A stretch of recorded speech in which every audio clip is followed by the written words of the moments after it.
को जानकारी देना चाहूंगा, झारखंड में भी महाराष्ट्र के लोग रहते हैं, ऐसा बात नहीं है कि नहीं रहते हैं, लेकिन मैं आपको आंकड़ा दूंगा, झारखंड में जितने भी मराठी लोग रहते हैं अधिकारी के रूप में रहते हैं, हमारे यहाँ रहते हैं मजदूर के रूप में रहते हैं। तो जितने भी मराठी अतिथि के रूप में आए हैं, मैं आपको संदेश देना चाहूंगा कि हमारे झारखंड के लोग बड़े सरल किस्म के लोग होते हैं, खेती बाड़ी करने वाले लोग होते हैं, भाईचारा के साथ जीवन यापन करने वाले लोग होते हैं। ये हमेशा इस माया नगरी से माया की नहीं दया की अपेक्षा रखती है।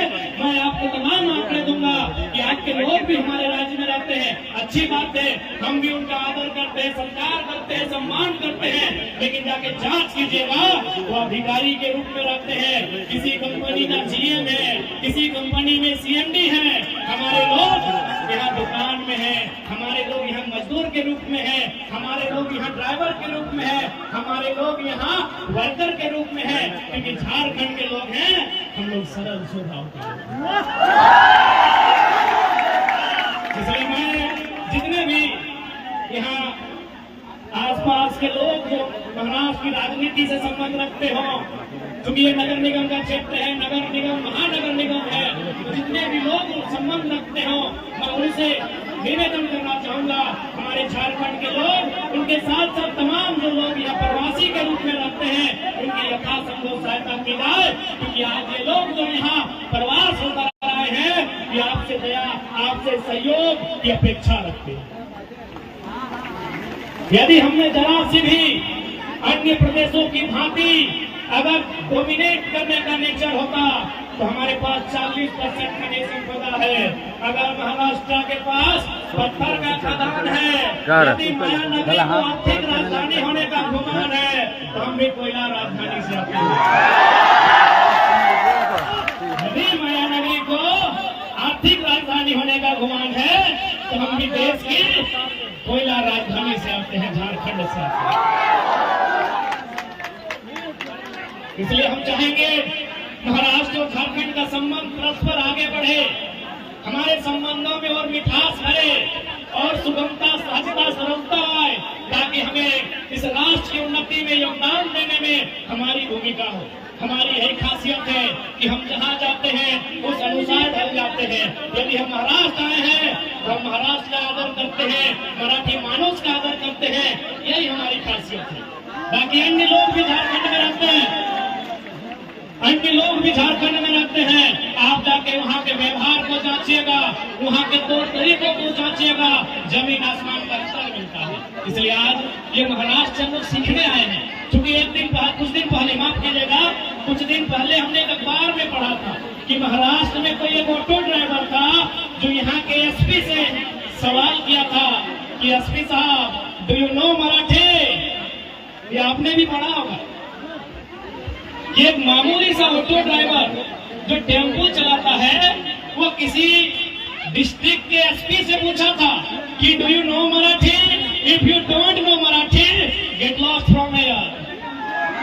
हमें ये साहस लेने आए हैं महाराष्ट्र से, ये हिम्मत लेने आए हैं महाराष्ट्र से कि आपके यहाँ एक ऑटो ड्राइवर एसपी से हाथ दिखा के बात करता है, सड़क में फुटपाथ पे चलने वाला एक मामूली मराठी यहाँ आला अधिकारियों से हाथ दिखा के बात करता है। लेकिन हमारे झारखंड में अरे स्टार वाले तो छोड़िए, एक वर्दीधारी देखे तो इसलिए इस मिट्टी से हम लोग हिम्मत लेने आए हैं कि भाई यहाँ की मिट्टी में क्या खासियत है कि यहाँ इस प्रकार की विधि व्यवस्थाएं हैं, यहाँ इस प्रकार से उन्नति का अवसर मिलता है। हमारा झारखंड 40% खनिज संपदा देता है। धनबाद में अगर कोयला है तो कोडरमा में अभ्रक है, तो गिरिडीह में बेशकीमती लकड़ियां हैं, तो पत्थर है, तो कहीं लोहा, तो कहीं तांबा, तो कहीं यूरेनियम, तो कहीं थोरियम, तो कहीं लिथियम, तो कहीं मीथेन का गैस है। हमारा झारखंड खनिज संपदा से भरा हुआ स्टेट है। अगर हमारी गवर्नमेंट यदि हमारा सरकार चाहता है, जन्मदिन हमने सरकार में चाहते हैं ना, हमारा पूजा है 6 महीना में कम से कम 10% प्रवास के समस्या के समाधान के लिए। आंकड़ों के मुताबिक रांची में लगभग 13,000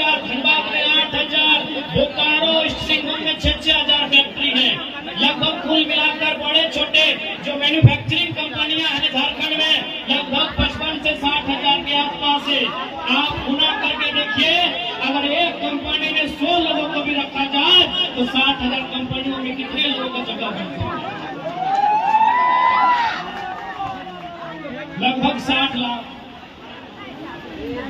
60,000 में अगर 2 को जीरो डालेंगे तो 6 लाख और एक जीरो तो सीधे 60 लाख। मजदूरों की संख्या कितनी है प्रवासी?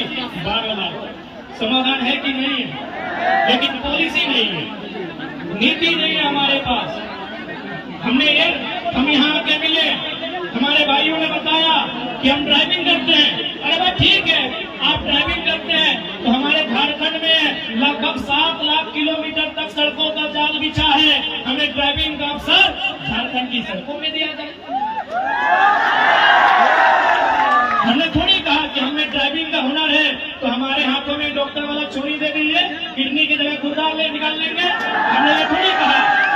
हमने थोड़ी कहा कि हमें इंजीनियर का काम दे दीजिए। हमने थोड़ी कहा हम में जो टैलेंट होगा, यदि हम मैक्सिमम लोग ड्राइविंग ही जानते हैं और हमारी नियति में, हमारी इस जनरेशन को ड्राइविंग नहीं करना नियति में है, तो झारखंड में 7 लाख किलोमीटर तक सड़कें हैं। आप वहां उत्तर दीजिए, कम से कम 200 किलोमीटर का वहां दूरी होगा, 2000 किलोमीटर की दूरी तय नहीं करना।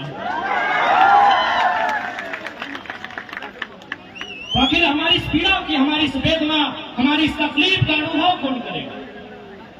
इसलिए आज जितने भी प्रवासी हैं, मैं मानता हूं यहाँ जितने लोग आए हैं, आप भी नहीं चाहते होंगे कि हमारे जो आने वाली पीढ़ी हो वो प्रवास का दर्द झेले। मैं मानता हूं और इस बात में सच्चाई भी है। लेकिन आज कहीं ना कहीं, चूंकि इसी मन से मैंने देखा जो वक्ता थे, इन्होंने, किसी ने अपने रब को याद किया, किसी ने भगवान को याद किया, किसी ने खुदा को याद किया। क्योंकि मैं मजदूरों के लिए आया हूं, मैं रोटी की बात करूंगा। मजदूरों का सबसे बड़ा धर्म रोटी का होता है। पर वो संबंध नहीं रखता है कि आप किस धर्म की मान्यता रखते हैं, आप किस धर्म के प्रति आस्था रखते हैं। एक मजदूर का जो धर्म होता है वो रोटी का होता है। मैं मजदूरों के बीच आया हूं तो मैं रोटी की बात करूंगा। क्योंकि भारत एक संवैधानिक देश है, ये नियम कानूनों का देश है, ये देश कानूनों से चलता है और कानून के रखवाले हमारे सांसद होते हैं, कानून के रखवाले हमारे विधायक होते हैं। तो आपको राजनीति को भी समझना होगा, आपको रोटी के साथ साथ राजनीति को समझना होगा। क्योंकि देश के 5वें प्रधानमंत्री माननीय चौधरी चरण सिंह ने एक लाइन कहा था कि अरे ओ किसानों, एक नजर रखो खेत खलियान पे और दूसरी नजर रखो लाल किला के मचान पे। ये मेरा कहना नहीं है मेरे भाइयों, ये लाइन मैं नहीं कह रहा हूं। इस देश के 5वें प्रधानमंत्री, किसानों के मसीहा, किसानों के प्रधानमंत्री माननीय चौधरी चरण सिंह ने कहा था कि एक नजर रखना खेत खलियान पे, कि एक नजर रखना खेत खलिहान पे और दूसरी नजर रखना लाल किला के मचान पे। इसलिए लाल किला का मचान यानी राजनीति से है, लाल किला का मचान यानी पॉलिटिक्स से है। आपने लाल किला के मचान पे नजर नहीं रखा, क्योंकि आप अपने रोजमर्रा की जिंदगी में इतना व्यस्त हो गए कि आपने जो राजनीति का मचान कहा जा रहा है, इसे लाल मचान का के संबोधन